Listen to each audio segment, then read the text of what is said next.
ti próprio. Ninguém está impedido de transformar essa ou aquela ideia na própria cabeça. Assim como a semente traça a forma e o destino da árvore, os teus próprios desejos é que te configuram a vida. Aprende a ganhar simpatias, sabendo perder. Sempre é aconselhável melhorar as nossas maneiras, antes que as circunstâncias da vida nos obriguem a melhorá-las. Ouvindo sempre mais e falando um tanto menos, conseguirás numerosos recursos que te favorecem a própria renovação. Escuta com atenção quaisquer pareceres dos outros, mesmo quando se te afigurem francamente absurdos. O diálogo deve ser um processo de aprender, mas não de brigar. Em qualquer reunião, convém não esquecer que talvez, em breves dias, estejas precisando daquela pessoa que te parece a mais desagradável. Aceitar os nossos problemas com bom humor é o melhor modo de convertê-los em fatores de auxílio a nós mesmos. A irritação é o meio de congelar os próprios interesses. Todo encontro é oportunidade para que te exercites na ciência da direção. Cada pessoa se troca por aquilo que estima fazer. Poderás enfeitar o desânimo com as mais lindas palavras. Entretanto, o desânimo não te trará proveito algum. Dificuldades caem no caminho de todos. A maneira de usá-las é que faz a diferença. Admira as estrelas, mas não te descuide dos sinais do trânsito. Os outros terão, talvez, muitas opiniões a teu respeito, mas a vida que tens é aquela em que Deus te colocou para que faças o melhor. Muitas vezes, perder algo de valor e mudanças impostas pelo sofrimento é o jeito de encontrar algo de mais precioso no caminho.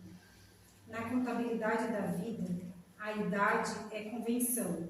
O que existe é o tempo e todo o tempo é importante.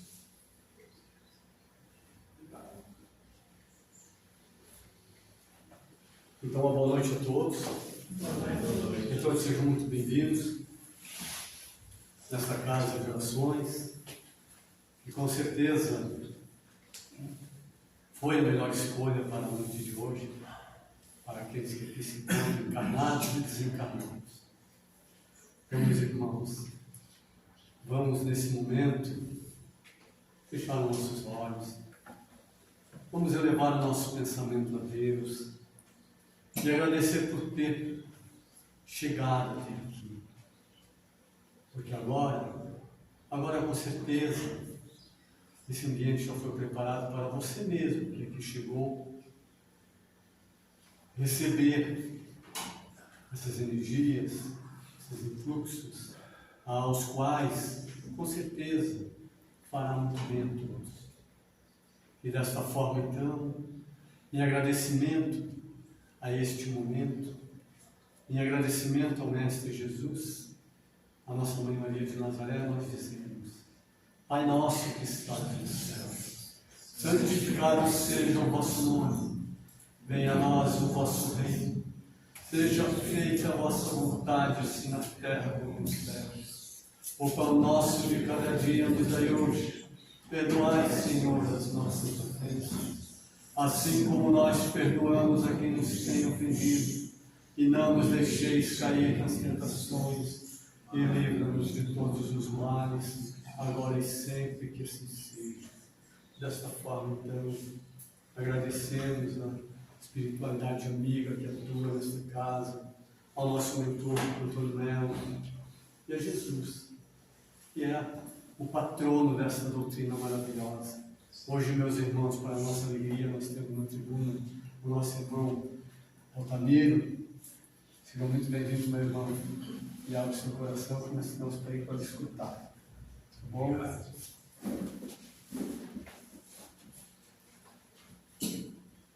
Queridos amigos, queridos irmãos, muito boa noite. Que a paz do Mestre Jesus envolva cada um de nós na noite de hoje, para mais um estudo, mais um aprendizado do Evangelho segundo o Espiritismo, do Evangelho de Jesus, né?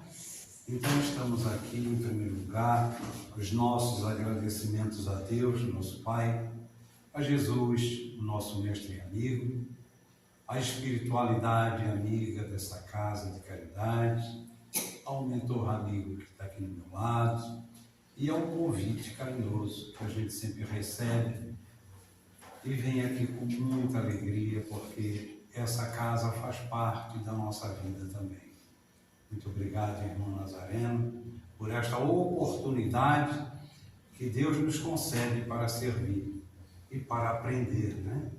Porque aqui nós aprendemos mais, porque somos todos aprendizes. E todo aquele que se coloca aqui na frente não é superior a ninguém, muito menos no sentido de conhecimento. Às vezes somos os mais necessitados, na maioria das vezes, do que aquele que está nos ouvindo. E cada um de vocês também tem as mesmas condições de estar aqui, no meu lado, fazendo a mesma coisa que a gente faz. Então trago um abraço também de nossos queridos irmãos do Centro Espírita Missionários da Luz, aqui no bairro do Despacheiro. Bom, o tema de hoje é a fé. A fé, mãe da esperança e da caridade. E nós estamos em um centro de fé e esperança, né? Então, esta fé que tanto é falado para nós, eu creio que aqui todos têm fé, né? E todos sabem trabalhar. E o que é a fé? Então, para que o Altamiro vem para cá falar alguma coisa que nós já sabemos, né? E que a gente faz tão bem, é verdade? Todo mundo aqui, com certeza, tem uma fé inabalável, não tem? Tem, né? Se chegar ali, alguém ali, no outro lado da rua, quando nós sair, alguém nos contrariar, a nossa fé está firme, né? Está firme. Então vamos ver até que ponto que está essa fé, né? Vamos ver. Então, nesse capítulo 19 do Evangelho segundo o Espiritismo, que trata da fé que transporta montanhas, essa fé que transporta montanha é a mesma fé que eu fiz a pergunta para vocês. Será que a nossa fé já transporta montanhas? Será que já chegamos nesse ponto? Existem as montanhas materiais que a fé transporta, né? Que é a fé humana, né? Então nós não transportamos um monte, um morro, destrói para construir rodovias. É uma fé que transporta montanhas, de caminhão, e vai transportando. Mas será que esta fé que transporta a montanha foi a mesma fé que Jesus nos ensinou? Com certeza não.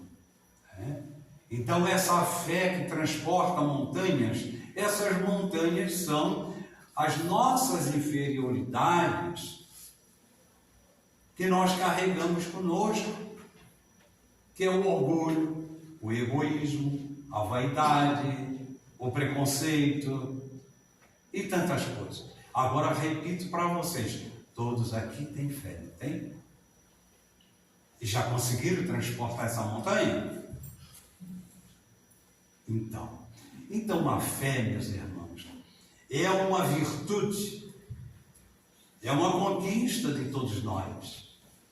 Então, às vezes, nós dissemos, eu tenho fé, mas qualquer contrariedade que existe na nossa vida, a gente já perde a fé. Perde a fé. Quando perde um ente querido, entre aspas, que ninguém perde ninguém, ou quando acontece alguma coisa errada na nossa vida, logo vem aquela pergunta, onde é que estava Deus nesta hora? que tudo de errado acontece comigo? Que é a nossa fé. A confiança, essa certeza que Deus é soberanamente justo e bom com cada um de nós. E esta fé é uma virtude que está latente dentro de cada um de nós como germe. Então ela já existe em nós. Então por isso que nós temos que trabalhar esta fé. Para ser proveitosa, a fé tem que ser ativa. E nós colocamos essa fé em movimento. Ela é ativa, essa fé é movimentada de que forma? Não deve entorpecer-se, não deve estar parada, estagnada. Ela tem que estar em movimento. Ela é a mãe de todas as virtudes que conduzem a Deus. Cumpre-lhe velar atentamente pelo desenvolvimento dos filhos que gerou. A fé é uma mãe que gera um filho. E estas virtudes que gerou é a nossa caminhada evolutiva de todas as reencarnações, de todos os dias, todos os momentos da nossa vida, nós estamos aprendendo, estamos acumulando virtudes, conhecimento. Então, a fé é uma virtude, é uma conquista, assim como a paciência, a benevolência, que é a caridade para com o próximo. E tudo que é de bom é conquista que o espírito adquire durante as suas reencarnações. Então, por isso, ela não tem que estar estagnada, morna, parada. Então, levanta de manhã e diz: Deus me ajude. Faz um monte de oração. O que devemos fazer? Mas não colocamos em ação. Ficamos parados esperando que Deus já vai dar tudo para nós. Ah, Deus provê. Amanhã Deus dá mais. Todo dia Ele dá. Esse momento agora é o momento abençoado que Deus nos deu para nós estarmos aqui. Mas requer ação desta fé, desta vontade, deste querer, porque senão nada acontece. Então nós devemos e temos que colocar esta fé em movimento. E aqui nesse mesmo capítulo, ele nos diz assim: no homem, a fé é o sentimento inato de seus destinos futuros. É a consciência que ele tem das faculdades imersas, depositadas em germe no seu íntimo. Olha só, vou ler de novo. É a consciência nossa, consciência, conhecimento que nós temos que ter em nós mesmos. E ele tem das suas faculdades, ou seja, do seu conhecimento, daquilo que ele adquiriu, imersas, depositadas nele.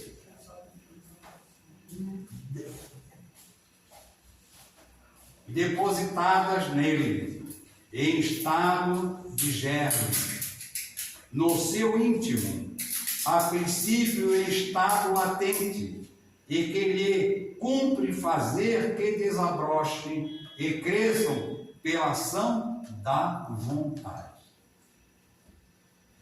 Sem vontade.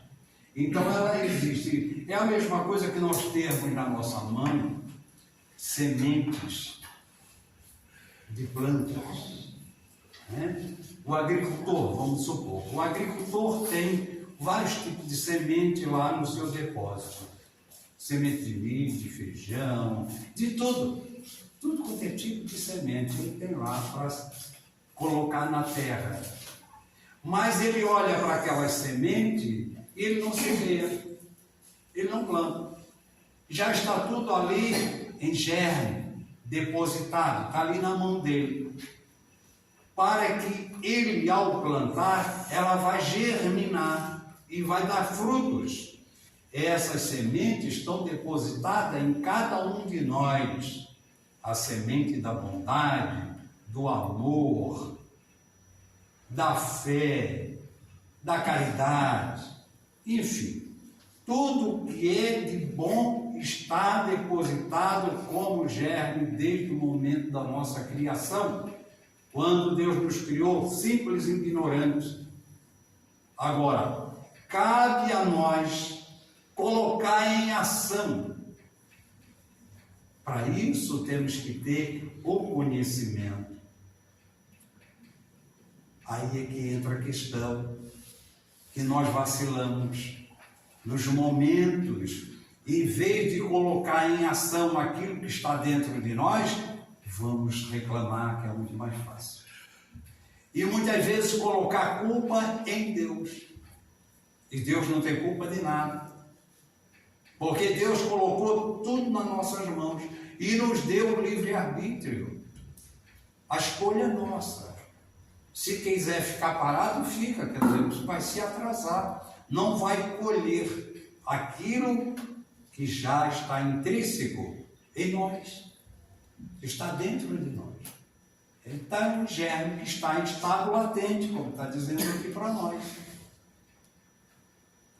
A esperança e a caridade são corolário da fé e formam com esta uma trindade inseparável. Corolário é o resultado proveniente de outros resultados. É um corolário.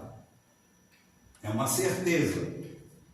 Uma verdade ou afirmação que é gerada como consequência de um argumento ou situação precedente que já existiu.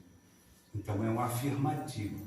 E aqui, buscando no dicionário, isso então ele coloca como um exemplo, tá? Só não se assuste os fumantes aqui. Não foi eu que coloquei esse fumante aqui, tá? Então ele diz, o corolário de fumar. Ou seja, o vício de fumar, o hábito de fumar, né? 4 maços de cigarros por dia é um resultado de um câncer futuro no pulmão. Ele citou um exemplo. É uma afirmativa, é uma verdade. O corolário das leis daqui da caridade é uma afirmativa, é uma certeza. Que se nós colocar esta fé em movimento, nós vamos obter o quê? Bons resultados. Se nós fizermos no sentido oposto, nós não temos resultado e vamos colher só dores e sofrimentos.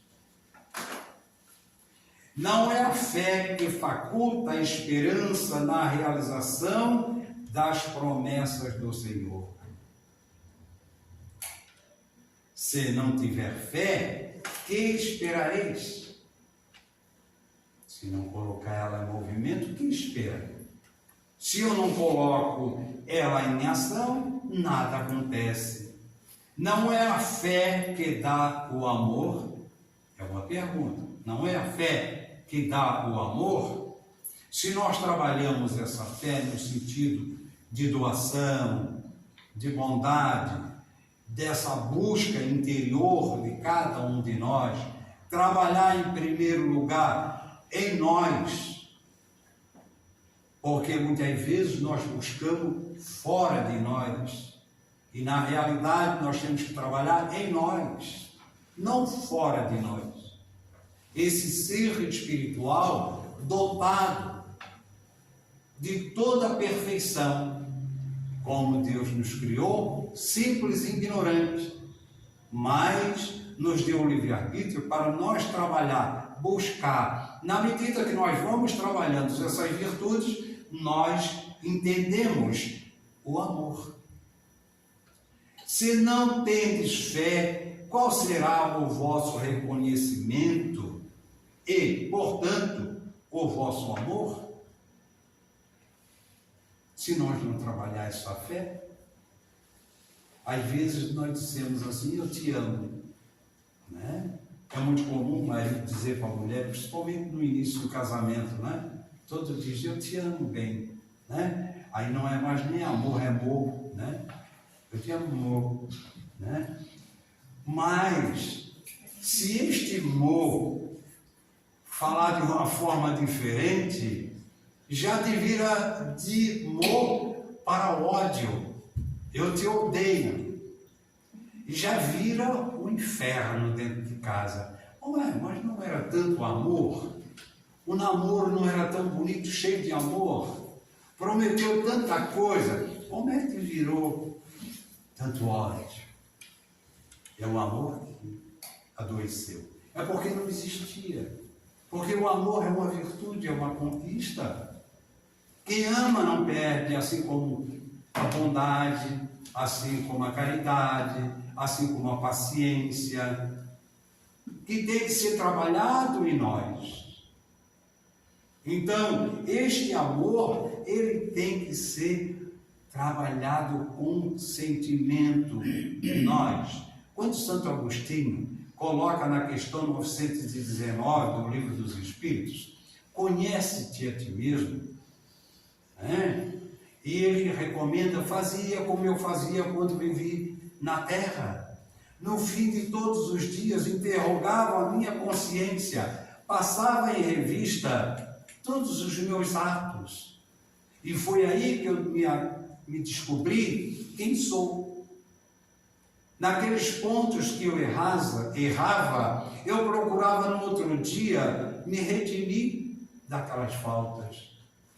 E assim eu comecei a me aperfeiçoar, a ponto que ele chegou a ser um espírito já em uma situação muito mais evoluída do que nós.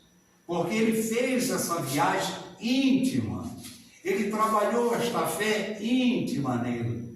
Ele descobriu essas virtudes, essa centelha divina, essas sementes que estão depositadas dentro de cada um de nós. Quando Jesus disse para nós, vós sois deuses, poderão fazer tudo o que eu faço e muito mais. E por quê? Porque ele tinha essa certeza.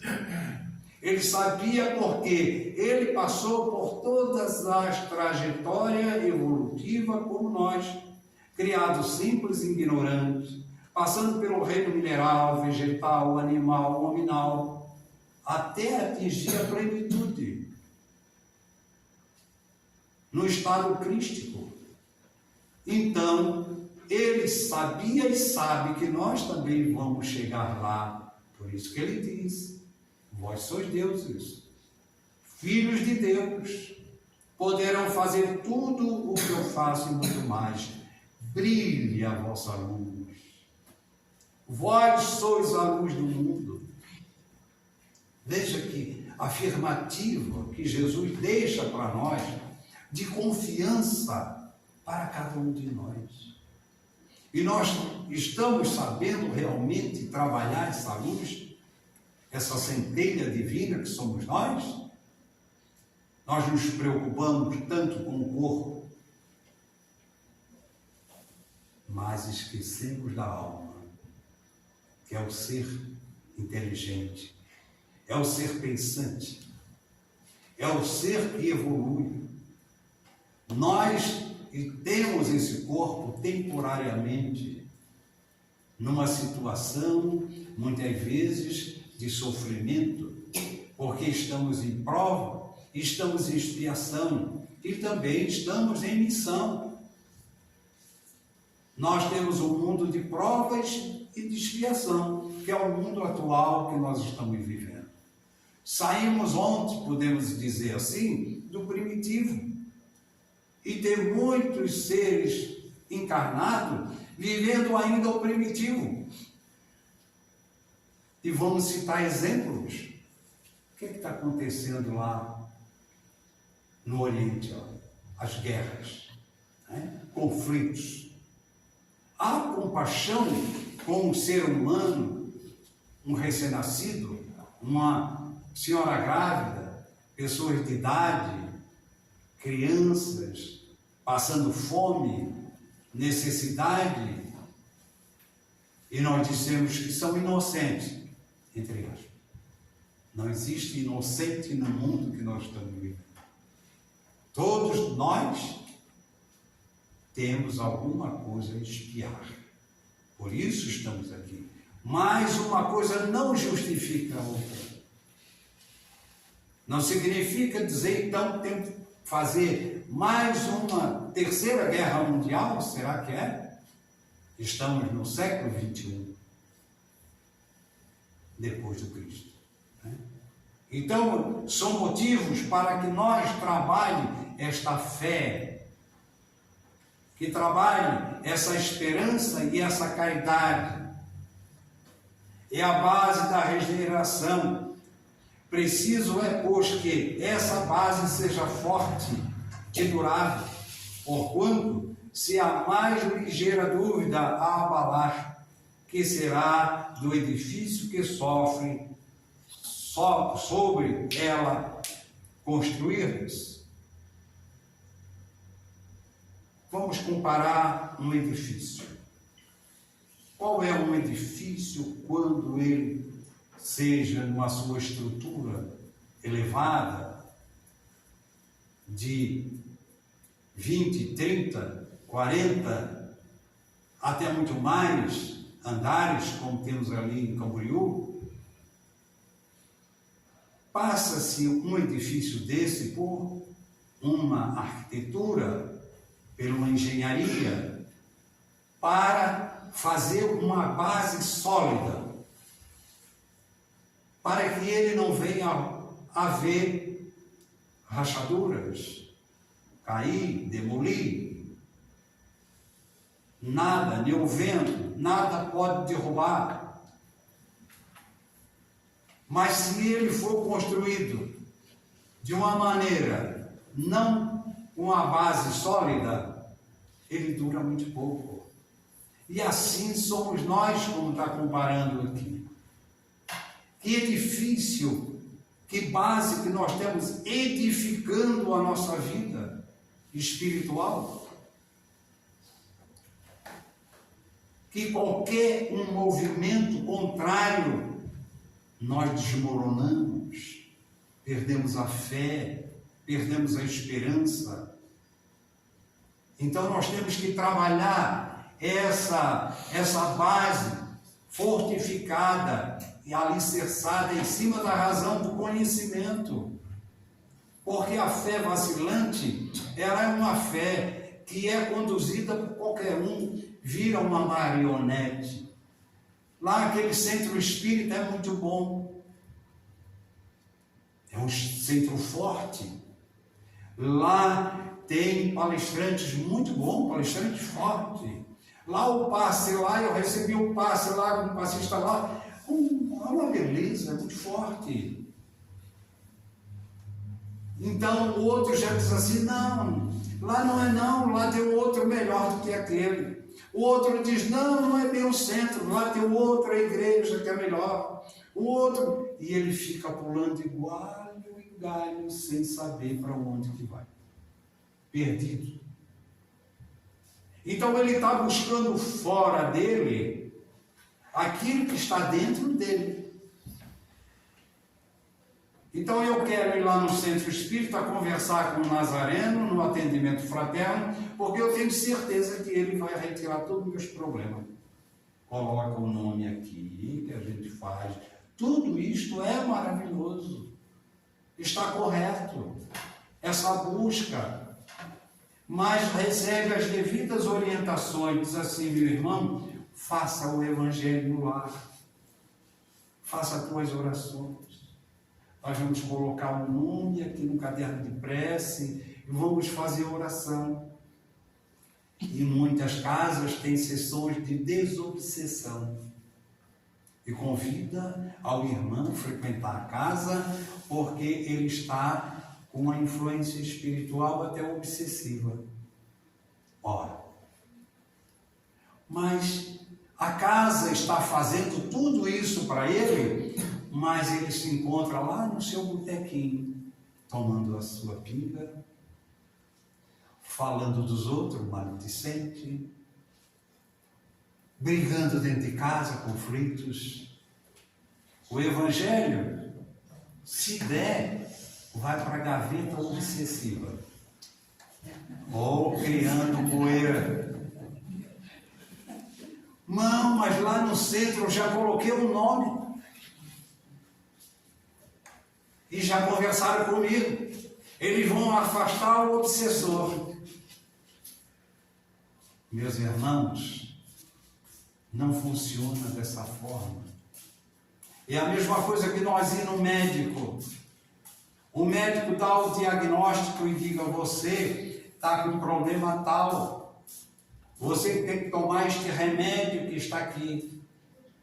Você tem que fazer a dieta.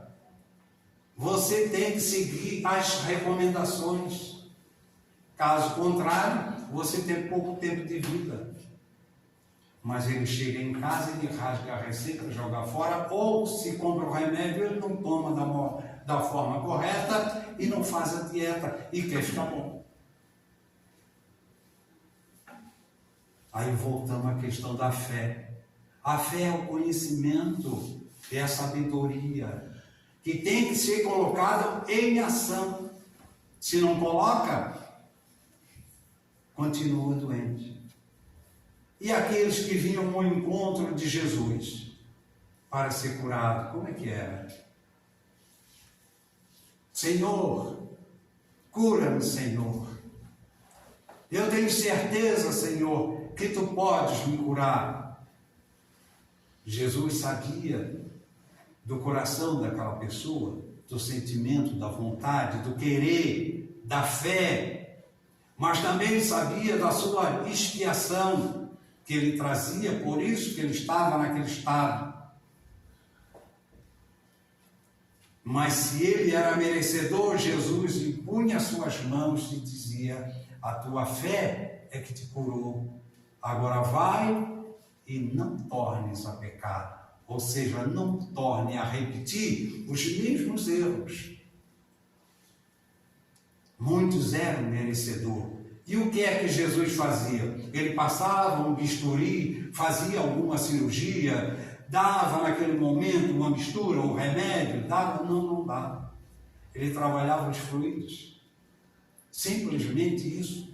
E isto está diante de nós. Movimentar fluidos, energia, trabalhar isto que está na nossa mão aqui. Aqui, por exemplo, quantos são curados? Quantos estão sendo curados? E quantos já foram curados aqui? E também em outras casas espíritas e outras doutrinas espiritualistas. Quantos são? Porque por trás de nós há uma falange amiga de espíritos aqui, estendendo as mãos e sabendo a necessidade e o merecimento de cada um, assim como Jesus sabia. Por isso que curava. Mas dependia da nossa fé. Dependia da sua fé de cada um. Agora, quando não coloca em movimento esta fé, ficamos estagnados, ficamos parados e continuamos sofrendo as consequências dos nossos próprios atos. Levantai, consequentemente, esse edifício sobre alicerces inamovíveis, ou seja, que não caia, alicerce em cima de uma base sólida, não em cima de areia movediça, que qualquer situação derruba esta nossa fé. Seja mais forte a vossa fé do que os sofismas e as zombarias dos incrédulos, visto que a fé que não afronta o ridículo dos homens não é fé verdadeira. É aquilo que eu acabei de dizer. Então ele vai ao lado, serve de chacota, espíritas, como dizem, né? Para nós, né? Nós estamos no inferno. É verdade? Estamos no inferno. Teve uma irmã nossa, espírita, disse: Altamira, eu vou contar uma coisa para ti. Um irmão nosso, de outra doutrina espiritualista, e disse: minha irmã, eu gosto tanto da senhora, a senhora é uma pessoa tão caridosa, tão bondosa, faz tanto bem, faz tanta caridade, mas eu tenho uma pena tão grande da senhora. Por quê, meu irmão? Porque a senhora está no inferno. A senhora não tem medo? Essa religião da senhora é uma religião do fulano de tal, que eu não gosto de citar o nome, né? Que pode ser nós amanhã, é só querer. E ela disse: não, ele não faz mal, não. O nosso inferno é muito bom. Então fica com o teu céu que eu fico com o meu inferno, né? E o que aconteceu? Ela veio me contar que a cabo de uns tempos, sobre uma notícia, porque não viu mais ele tinha se suicidado. Aonde é que estava a sua fé? Dentro da sua religião. Mas não é a religião, meus irmãos, que salva ninguém. Não é. É o nosso movimento. É absorver aquilo que está aqui. Ah, vamos esperar que Jesus volte, mas Jesus já voltou. Está aqui de volta para nós. A terceira revelação anunciada por Ele próprio. Por isso Ele disse: se me amai, guardai os meus mandamentos. Assim Ele disse aos seus discípulos. E eu rogarei ao Pai, e Ele vos enviará o outro Consolador, que vai esclarecer tudo o que eu tenho dito e muito mais, e ficará convosco até o final dos tempos. O Consolador prometido, anunciado pelo Cristo, está em nossas mãos a partir de 1857, na codificação espírita. A falange do Espírito de verdade, a falange de Jesus, ditada por Jesus, administrada por Jesus, está em nossas mãos. Por isso não precisa esperar Jesus, Ele já voltou, através dos seus mensageiros divinos. Cabe a cada um de nós buscar o conhecimento, buscar este grande farol, essa grande luz que ilumina as trevas da nossa ignorância. Nós estamos vivendo a era do Espírito, meus irmãos. A fé cega, ela caiu por terra depois da terceira revelação. Agora nós temos uma fé raciocinada, aonde nos convida a ciência, a filosofia e a religião. Religião é religar, porque através do conhecimento nós fizemos essa ponte de ligação entre nós e Deus. Aí vamos fazer e aplicar com sabedoria aquilo que estamos fazendo. Eu estou fazendo a caridade, por que eu estou fazendo a caridade? Mas essa caridade tem que ser feita com desprendimento, não com vaidade, não com orgulho, não com presunção. Fazer o bem ao outro sem esperar nada em troca. Fazer ao outro o que gostaria que ele te fizesse. É um esquecimento de nós em benefício do próximo. Esta é uma caridade raciocinada. Da mesma coisa, a fé. Ela tem que ser raciocinada até o ponto de atingir esta fé inabalável, que encara a razão face a face, em todas as épocas da humanidade, em todos os momentos difíceis da nossa vida.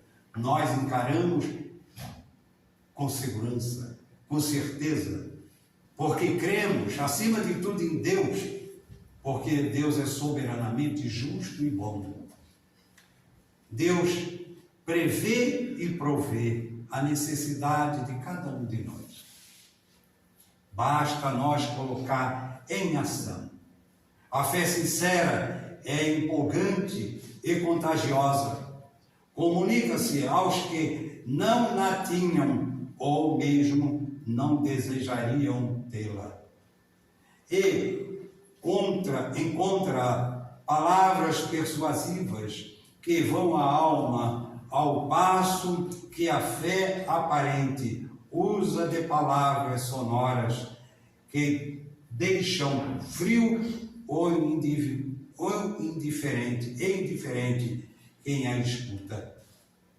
Então, por isso que ela tem que ter uma fé, esta fé, volto a repetir, ela tem que ser raciocinada, porque tudo que acontece na tua vida, tu sabe que existe um propósito de ser, porque não existe o acaso. O acaso não existe. Existe uma verdade em tudo na nossa vida. Pregai pelo exemplo da vossa fé, para a incutir nos homens o exemplo da nossa fé. É aquela pessoa bondosa, aquela pessoa paciente, aquela pessoa que contagia, aquela pessoa que nós chegamos perto e ela só tem palavras de bondade. Sempre tem uma palavra de ânimo. Embora que chegue a pessoa carregada, reclamando, com 1001 coisa, cheio de problema, ela sempre tem uma palavra de bondade, de caridade para aquele que chega perto. Agora, aquele que já está vibrando na mesma situação, aí é um fogo cruzado. A pessoa sai mais doente ainda, né? Se faz algum comentário crítico, o outro diz, é mesmo assim. Aí fala pior ainda. Quando encontra alguém na rua que está cheio de problema, isto é muito comum, principalmente as senhoras, que já estão cheias de dificuldade, e se encontram, se abraçam, diz, como é que está, comadre, está tudo bem? Não, não está nada bem não. A minha vida lá em casa está um inferno. O meu marido continua naquela bebedeira. O meu filho me desobedece. Agora está entregue aí nos mundos, nas viciações do mundo. Eu vivo só nos médicos. É doença daqui, doença ali, e artrite, artrose, artroporose, tudo quanto é arte, ela tem. E a outra, e ela escuta dizer, a minha casa é uma farmácia, tem tudo quanto é remédio. Eu tomo remédio para colesterol, para diabetes, pressão alta, e vai. E a outra escuta e diz assim, a tua é muito pouco, a minha é pior. E entra uma concorrência, uma disputa, quem é que está mais doente do que a outra. E os espíritos ali que têm afinidade na mesma situação, aí eles se juntam e começam a compartilhar com aquele banquete. E depois elas se despedem, cada um vai para a sua casa, e ali vai uma falange com uma, outra falange com a outra. Aí chega em casa e diz, interessante, eu saí de casa e eu não estava tão bem, não ruim, eu estava bem, agora cheguei em casa, estou doente, eu vou para a cama, eu estou com depressão. Mentira, não está com depressão não, está com uma influenciação. Que a pessoa mesmo acarretou, a mesmo atraiu, a mesmo pensamento falatório, gera tudo isso. Mas se tiver fé e que o outro chega para se lamentar, diz, não, meu irmão, isso passa, isso faz parte da nossa vida, devemos confiar em Deus, porque Deus é bom, amortece, e vai levar palavras de conforto, como está dizendo aqui, àquela pessoa que está necessitada. E aí esse coração bondoso, porque já adquiriu essa virtude, ou seja, já trabalha esta virtude, como Chico Xavier. Quando chegavam lá, junto do Chico, se lamentando, e o Chico sempre tinha a palavra de bondade, sempre confortando, espírito nobre, porque trabalhou essa virtude que já estava intrínseca nele. esta fé raciocinada, esta fé inabalável. Da mesma forma, Irmã Dulce, Madre Teresa, a gente cita esses nomes porque são exemplos que deixaram para nós.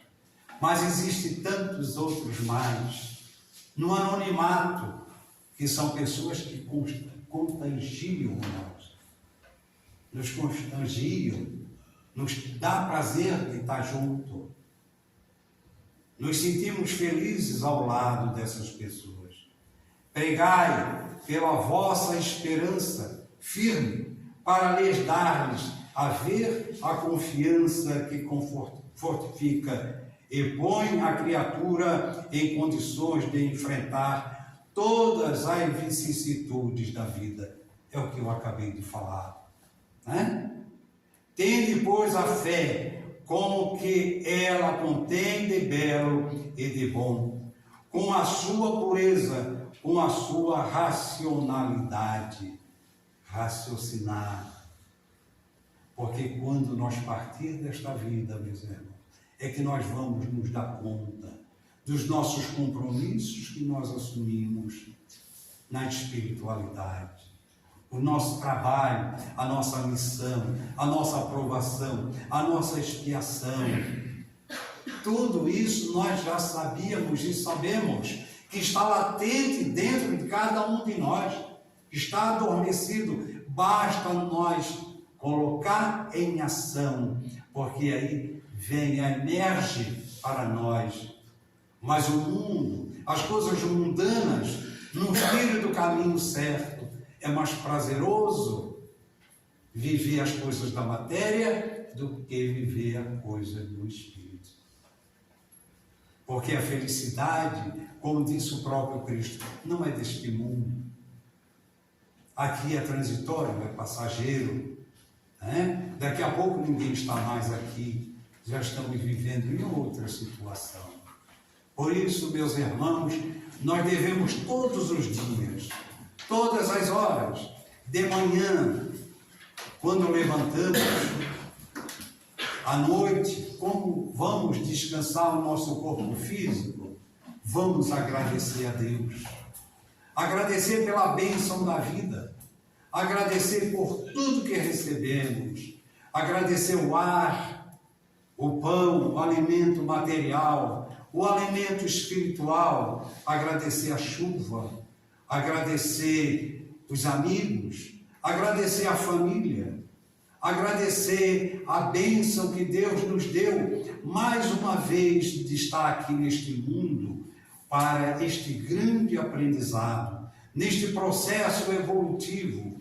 Agradecer a Deus pela família que temos, pelo nosso trabalho, pelos amigos, pelas nossas enfermidades também físicas, porque são expiação, são expurgação das nossas enfermidades espirituais, porque na realidade não existe doenças, e sim doentes.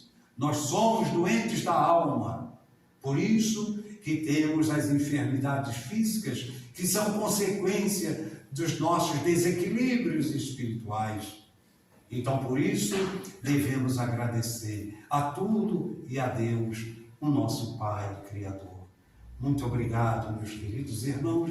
Agradeço também pela paciência, pela bondade, pelo carinho e pelas vibrações que a mim foi direcionado. Muita paz. Deus abençoe. Obrigada, meu irmão. O senhor falou muita coisa mesmo.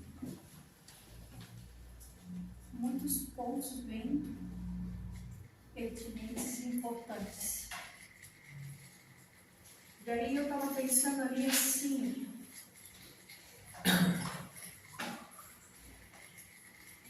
se eu pego esse copo de água aqui, levo para ti, sendo que tu confias em mim, porque tu já me conheces, não é? Eu digo para ti que aqui eu botei o remédio que vai te curar. Por confiar em mim, você vai tomar, não vai? E por confiar em mim, há uma grande possibilidade de você se curar. Assim como um médico de confiança nosso que muitas das vezes nos dá um placebo e nós nos curamos com isso, que é muito comum, o movimento da fé. E aí, entra Jesus, bem rapidinho, e diz assim, diz para esse monte, quem tiver fé do tamanho de um grãozinho de mostarda bem pequenininho, diz para o monte, sai daqui, vai para lá, e o monte se movimenta. Não foi isso que ele disse? Literalmente o monte não vai se movimentar. Mas quem tem fé do tamanho de um grão de mostarda vai fazer o movimento da mudança. Era isso que ele queria dizer. O movimento da mudança.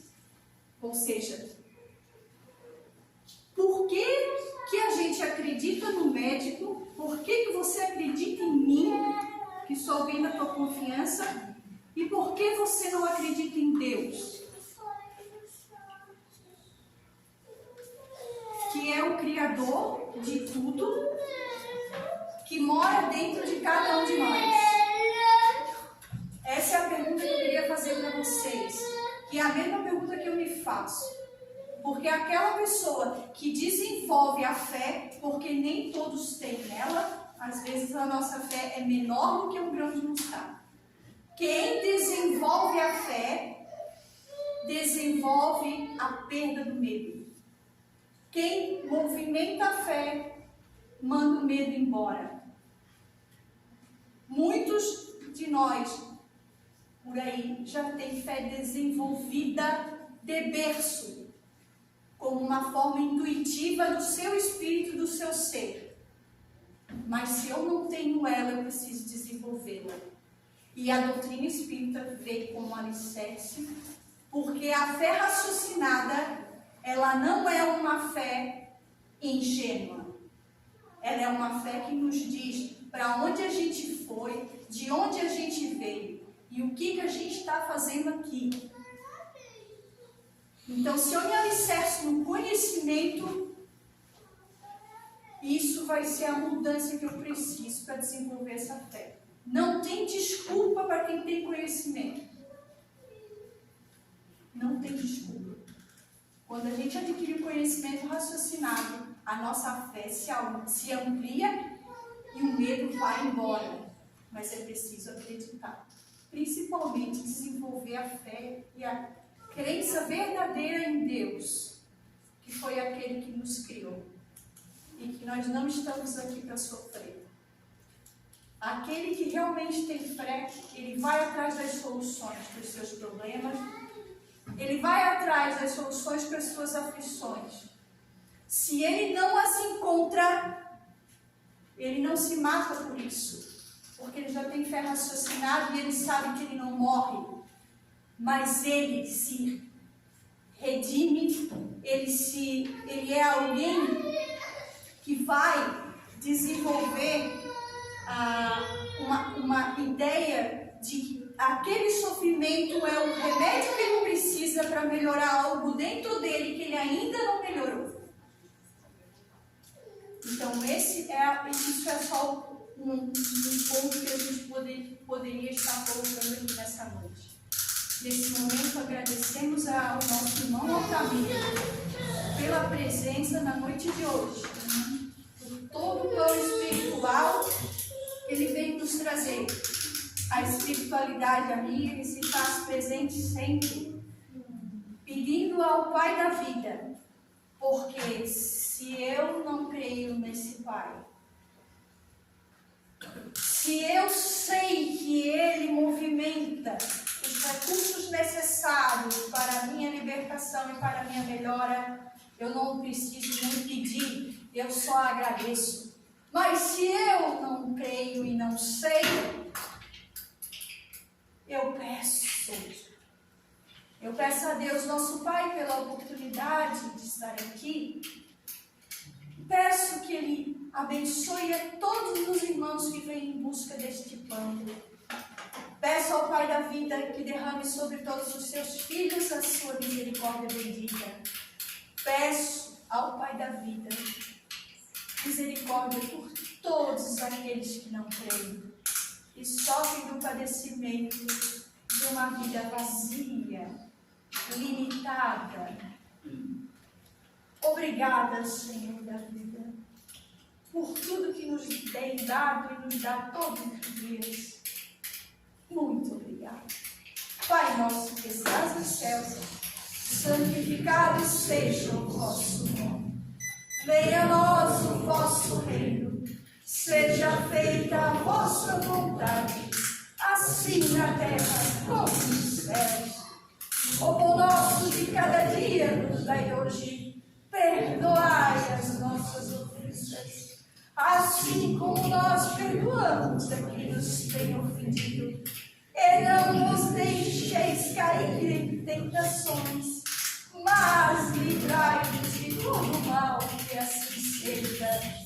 Com esta prece, nós damos por encerrado a sessão de palestra doutrinária desta noite. Pedindo a todos que fiquem no seu